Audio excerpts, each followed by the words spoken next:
Tim Pool epically trolled all of the clickbaiters. People like Jeremy from Geeks and Gamers and The Quartering, he baited all of them for weeks. That means he baited the baiters.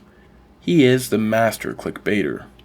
Let me elaborate. Recently, rumors swirled around the internet about Tim Pool's company being purchased by the Daily Wire. These rumors started from an online news outlet called Media Right. The article didn't name any sources, but made claims that Tim Pool's employees were told they need to move to Nashville or quit. Of course, some people questioned the article immediately. Just look at how The Quartering responded on Twitter, saying that they made up their sources. The company responded, and they seemed a little perturbed. Funnily enough, The Quartering pounced on this clickbait article and turned it into a 14-minute video. This helped legitimize the fake narrative. Of course, he wasn't the only one. Jeremy from Geeks and Gamers made a video called Tim Pool Sells Out to the Daily Wire. Breaking, Tim Pool is reportedly selling his entire Timcast operation to the Daily Wire. Pool allegedly has already had Daily Wire as a silent minority partner in Timcast for several months.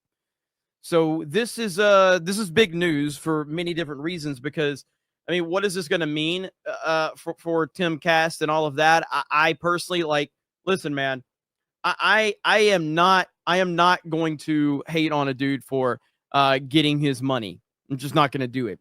I've kind of said about Tim Pool that, you know, he's kind of he's been a strong voice in the independent media movement. He's been an extremely strong voice, very important voice as well, and I highly respect what he's built over there. But I do feel that he's gotten so big and he is so successful and he's so rich that in a lot of ways he's kind of forgotten who he is. Later, Jeremy made this video coping about how he ran with fake news and attempted to pin the blame on Tim rather than accept responsibility. So there was reports that Tim Pool was going to sell to the Daily Wire. Well, that's not the case. Tim Pool addressed it today. Tim can't get mad if people ran with that story, considering that he would not address it, because he clearly wanted people to speculate on it and run with it. And they did. I did. And all he had to do is, if he didn't want that information out there, he could have immediately stomped it out right then and there. He didn't. It's funny that people like Jeremy from Geeks and Gamers fell for this fake clickbait article.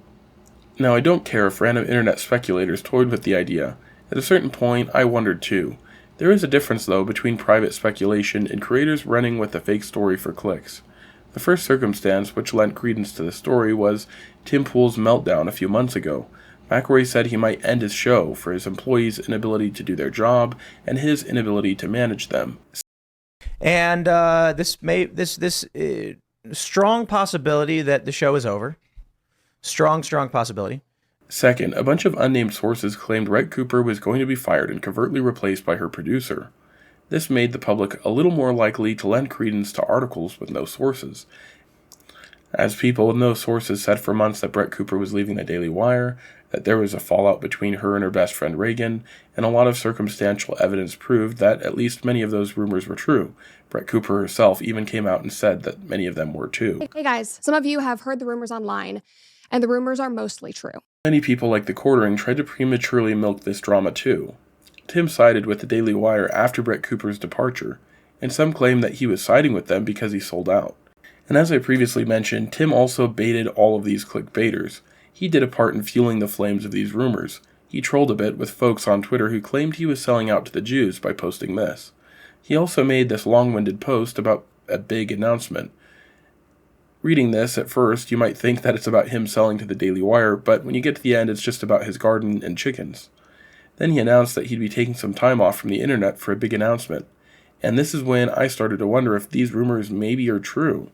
Many people waited anxiously, fantasizing about a potential sale to the Daily Wire. But on New Year's, he posted that he would continue to run his company alone. He made all the drama farmers salivate for several days before raining on their parade.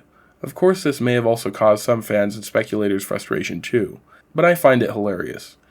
Jeremy from Geeks and Gamers still hasn't apologized for making a misleading title and video. And now the website that ran the story has egg all over its face. So how do you feel about this whole situation? Did you get duped too? Let me know in the comments section. Also, if you enjoyed this video, don't forget to like and subscribe, or... You are a hoe ass